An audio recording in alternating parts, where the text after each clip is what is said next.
Simbol, astaga ada di mana-mana. Pada rambu-rambu jalan, logo, telepon. Pernahkah kamu bertanya-tanya dari mana semua tanda universal ini berasal?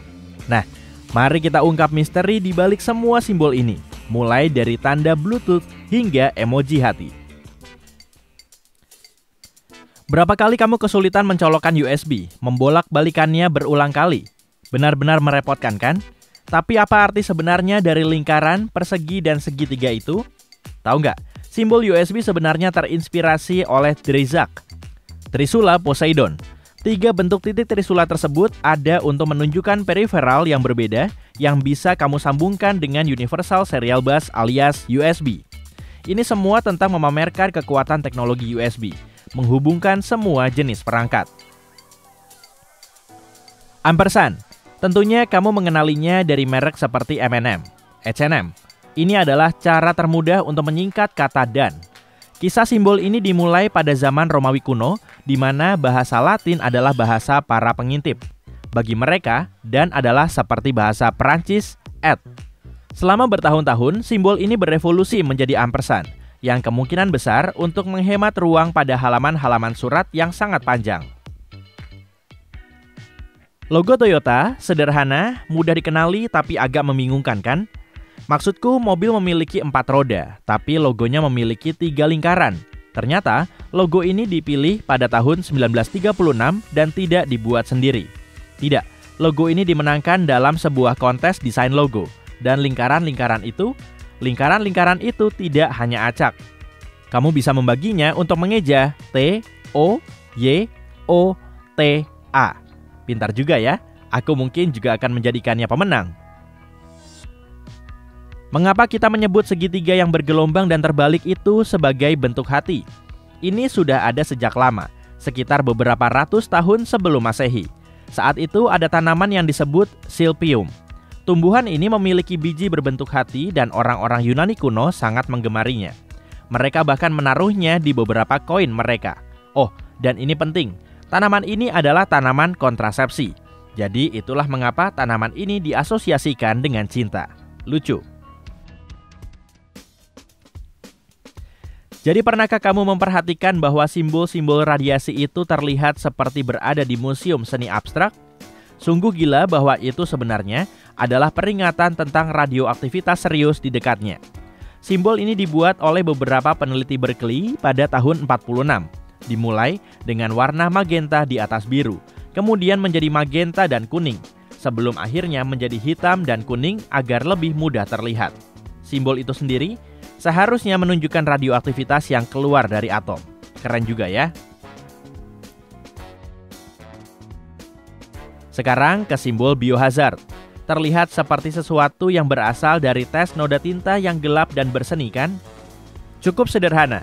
Sebuah lingkaran yang diiris oleh 3 garis hitam berlekuk-lekuk yang meruncing ke arah tepi. Diciptakan oleh orang-orang Dow Chemical pada tahun 66. Mengikuti sejumlah aturan untuk menjaganya agar tetap sederhana namun mudah dikenali. Seharusnya ini menunjukkan agen jahat yang mengacaukan organisme hidup. Kalau dipikir-pikir, masuk akal sih. Hyundai mengeluarkan kendaraan dengan harga terjangkau seolah bukan masalah. Logo mereka cukup sederhana kan? Hanya huruf H yang dicetak miring dalam lingkaran. Tapi jangan bilang Hyundai hanya sesederhana itu. Menurut mereka logo ini lebih dari sekedar huruf H. Logo ini seharusnya terlihat seperti 2 orang yang sedang berjabat tangan, dilihat dari samping. Lihat gambar kecil ini jika kamu kesulitan melihatnya. Mereka mengatakan bahwa ini semua tentang kemakmuran dan aura baik yang dibagikan Hyundai kepada pelanggannya. Keren ya? Bluetooth, ini seperti sihir. Simbolnya terlihat seperti huruf B yang mewah ya. Tapi ada lebih dari itu. Ternyata simbol ini berasal dari rune Nordik. Saat itu rune diukir pada batu atau kayu, kebanyakan menggunakan garis lurus. Simbol Bluetooth adalah apa yang mereka sebut sebagai rune pengikat, yang menggabungkan 2 rune. Rune tersebut merupakan versi Viking dari huruf B dan H, yang menjadi penghormatan kepada raja legendaris bernama Harald Bluetooth. Mahkota selalu menjadi simbol kekuatan tertinggi dari yang terbaik. Tapi mengapa cincin mewah di kepalamu berarti kamu bisa membuat keputusan? Salah satu teori mengaitkannya dengan agama Kristen, di mana para malaikat sering memiliki lingkaran cahaya. Karena banyak raja yang mengaku memerintah dengan hak ilahi, mahkota itu bisa saja menangkap aura suci. Namun, teori itu tidak cukup kuat. Mahkota sudah ada jauh sebelum agama Kristen, dimulai dengan diadem yang dikenakan oleh dewa-dewa Yunani kuno. Kita tidak akan pernah tahu. Mari bahas acungan jempol. Biasanya ini adalah tanda persetujuan kan? Tapi kenapa? Ya, itu mungkin dari pertarungan gladiator di Roma kuno. Masih ada perdebatan mengenai hal ini di antara para sejarawan. Ketika salah satu pejuang mendominasi pejuang lainnya, mereka akan berpaling ke VIP di antara para penonton, entah itu pejabat kota atau kaisar Romawi sendiri. VIP tersebut kemudian akan mengacungkan jempol untuk menentukan nasib si pecundang. Acungan jempol mungkin terdengar seperti sinyal kerja bagus, tetapi pada saat itu berarti sudah waktunya untuk mati. Simbol yin yang sudah ada sejak abad ke-14 sebelum Masehi. Simbol ini seperti perwakilan Taoisme, mewakili keseimbangan antara kekuatan yang berlawanan. Setiap sisi memiliki sedikit sisi yang lain, melambangkan segala macam hal yang mendalam seperti moralitas dan spiritualitas. Namun, perlu diketahui, akar dari simbol ini ternyata sangat harfiah. Yin berarti sisi gelap gunung dan yang berarti sisi terang. Jadi bayangkan ini, simbol ini seperti pemandangan dari atas puncak gunung. Keren kan? Apakah kamu suka pai?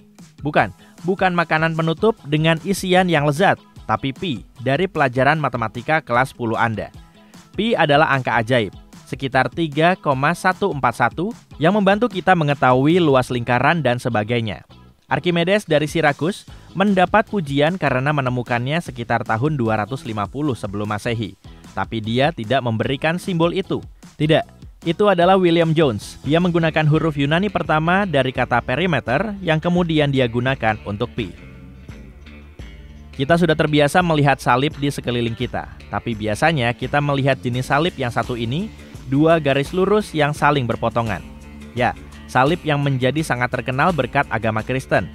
Tapi ada simbol salib yang lebih kuno, yang bahkan tidak banyak yang tahu bahwa itu adalah salib, Ankh. Simbol Mesir kuno ini disebut kunci kehidupan dan dikenal sebagai lambang keabadian. Kamu bisa menemukannya banyak dalam teks dan gambar suci Mesir kuno, atau pada kalung-kalung yang sedang populer saat ini. Terserah kamu. Tongkat Hermes atau Merkurius adalah simbol utama bagi banyak organisasi kesehatan. Tapi inilah masalahnya. Hermes bukanlah seorang penyembuh. Tidak, dia lebih suka mencuri. Tapi pada zaman Yunani kuno, sekitar tahun 1200 sebelum Masehi, ada seorang pria bernama Asklepios, seorang dokter yang jenius. Ciri khasnya adalah tongkat kayu panjang dengan ular yang melilitnya. Maju beberapa milenium dan seorang perwira dari Korps Medis Angkatan Darat Amerika Serikat mencampur adukan kedua simbol tersebut. Ups. Simbol aku baik-baik saja mungkin bisa membuatmu terkena air panas di beberapa tempat, percaya atau tidak. Tapi tahukah kamu bahwa itu sebenarnya adalah simbol suci dalam agama Buddha dan Hindu? Simbol ini disebut mudra, khususnya mudra diskusi. Ini bukan hanya tentang menandakan bahwa kamu baik-baik saja, ini adalah tentang mentransmisikan kebijaksanaan Buddha kepada mereka yang terbuka untuk belajar tentang ajaran-ajarannya. Cukup dalam kan?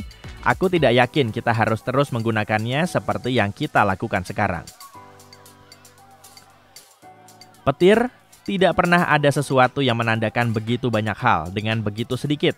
Ini bisa dengan mudah merujuk pada Power Rangers, Flash, stasiun pengisian daya untuk ponsel, dan kemarahan Zeus. Simbol ini adalah salah satu yang tertua dan paling dikenal dalam sejarah manusia. Asal-usulnya mungkin sama tuanya dengan manusia itu sendiri. Manusia gua dan Neandertal menggoreskannya di gua-gua.